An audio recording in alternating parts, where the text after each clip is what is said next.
Sejarah orang Batak makan daging babi.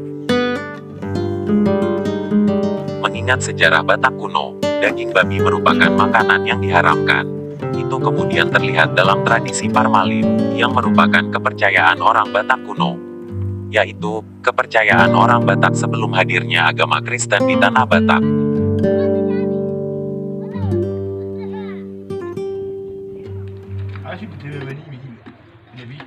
Dapat dipastikan, ketika babi sudah diharamkan, berarti sudah masuk pengaruh agama, atau katakanlah kepercayaan dan paham tertentu.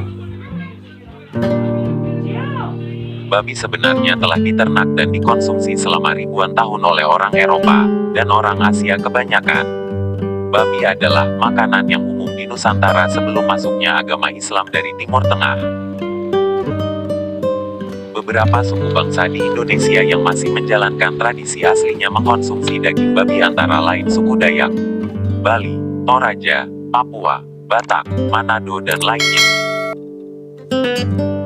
Dalam masyarakat Jawa, babi disebut celeng dan juga merupakan hewan ternak yang umum sebelum menyebarnya agama Islam, yang mengharamkan babi di Nusantara. Babi disebut dalam bahasa Batak adalah pinahan lobu, atau simar miak-miak. Bahasa yang diperhalus, horbona met-met atau kerbau kecil. Sejarah masuknya agama Kristen pada suku Batak adalah sejarah yang menceritakan masuknya Injil dan konteks perkembangannya sekitar tahun 1820-an.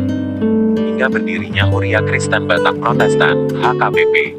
Gereja yang umumnya dari orang Batak Toba sekitar tahun 1860-an.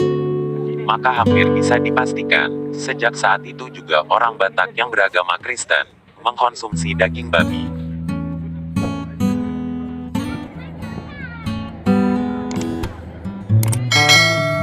Menjadi hidangan makanan umum dan parjambaran dalam upacara adat Batak.